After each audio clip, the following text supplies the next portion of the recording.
but downstairs a chair scraped. Explanation of this line.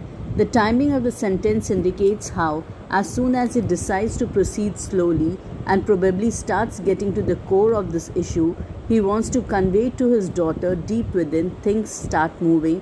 That is, the chair scraped, and he realizes he must preserve and renovate the already packed thoughts of his mind, which is the woodwork. So, what does this mean? Here he stands for Jack, the protagonist, and he is telling a story to his daughter. Through this story, he wants to convey a moral lesson to his daughter. He wants her to listen to it carefully and imbibe those habits. Now, at the same time, when he is telling the story, at the same time, he hears a chair scraping downside, a movement of the chair which was made by his wife, who was painting the furniture in the house. And he realizes that his wife has taken on the duty. His wife has taken on the work of a male. She is doing something of a male domain, and it is he who should have been painting the chair and the furniture, but she has taken on, and there is a change. He is a typical chauvinistic male who doesn't want to easily change his mindset, but with his wife's change of mindset, with the society changing, he understands that now even he has to change his ideas and his views about the women and about the society. Now we come to the first answer. There's a hint of marital discord in the story Justified. So when you read this answer, you will come to know that though this story seems to be a very fairy tale story for a child and a story about the baby skunk, but in this story there are also there are undertones of marital discord, that something was not good in the marriage of Jack and his wife Claire. There was something which was missing. He goes down, but he does not help his wife in painting the chair. At the same time, when he is telling a story to his daughter, there's a smile on her face, and this smile reminds Jack of his wife, who would finge a pleasure at the cocktail parties. She would smile at the cocktail parties, she would laugh at the in the cocktail parties, but this smile, this laugh was never sincere, was never true. And this is what he finds on the face of his daughter when she laughs at his story. He continued with the story, leaves his pregnant wife, and his wife down is painting the furniture. The chair is turned upside down, which looks like a cage. And this cage, this image of the cave, reveals his dissatisfaction with his marriage. The end of the story, the poignant line telling he did not want to speak with her, work with her, touch her, are exactly the lines which tell us that how dissatisfied he is with the marriage. The second question is, what makes Jack feel caught in an ugly middle position? Ugly middle position means something which he doesn't like, which he detests to do, and a middle position, not deciding, not knowing what to take, what stand to take in such a situation.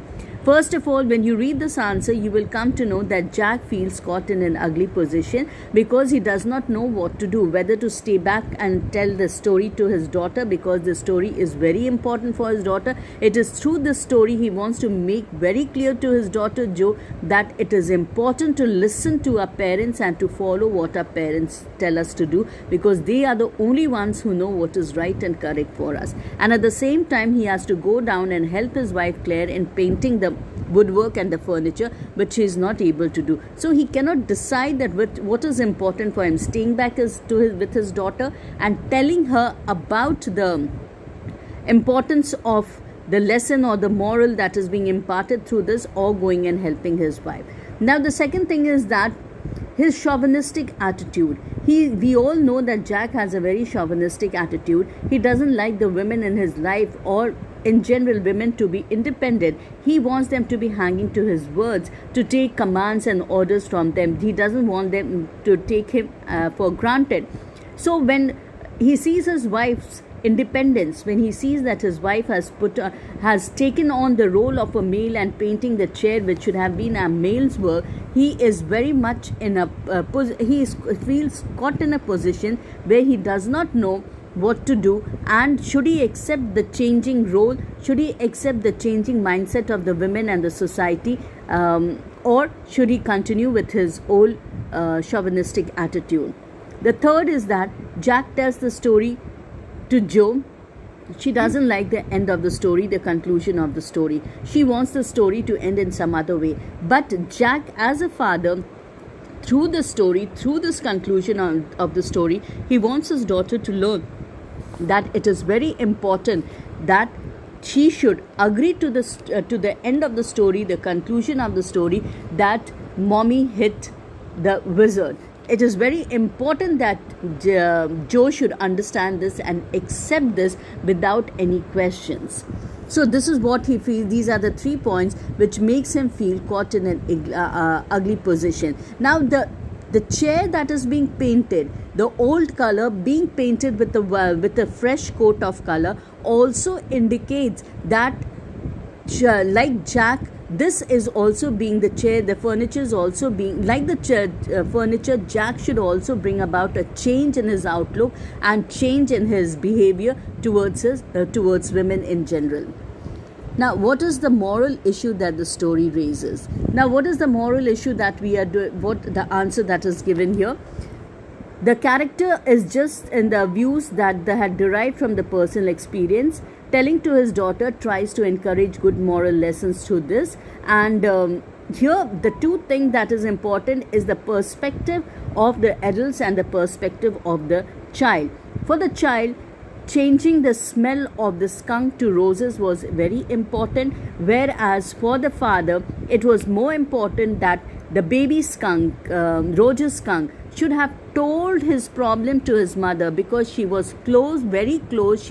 She understood the skunk more than the wizard. So he should have gone to his mother to understand, to tell her about his problem, and she should have taken the step, and skunk should have followed what his mother said. So this is what he wants to tell through the story to all the children who are reading, that they should listen to their parents. They should discuss their problems with their parents, because parents are the only one who know how to protect and what is best for their child. At the same time, he is also asking us to understand as an adults that we should not expect unquestioning obedience in children. They should be given the right to question. They should be given a right of choice, so that they can have an individuality.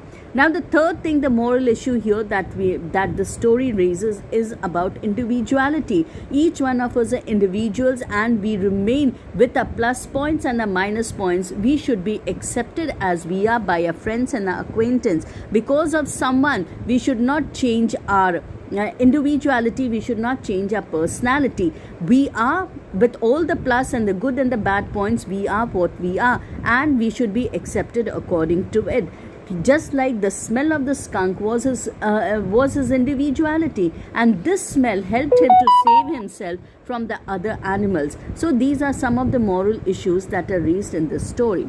Now, justify the title, Should Mommy Hit the Wizard? In this story revolves around the Roger skunk who changed his smell from the unpleasant smell to the smell of the roses, and he was very happy because now he will have number of friends too. And Jo is also very happy because she can relate to the feelings of the Roger skunk, and she can understand that how happy he is to have friends to play with when the smell is changed. But we have the point of contention where the father wants Jo to understand that the mother had gone back to the wizard and hit the wizard to bring back the smell of the original smell of the skunk, the unpleasant smell of the skunk, because she knew that what is right for her child. So as a grown up, we would be very hurt. We would be very disappointed when someone hits our mother, when someone disregards our parents, when our parents are disrespected. But for a child, it is okay to punish anyone who is wrong, whether it is the parents, whether it is a grown-up or anyone. A person who is wrong should be punished. So the whole title is very appropriate as it reflects the perspective of both the sides of the child and the parents. So these questions, I hope you have understood. You go through them. It will make you, I hope it will be easy for you to understand after my explanation. Thank you very much. చూడు చూడు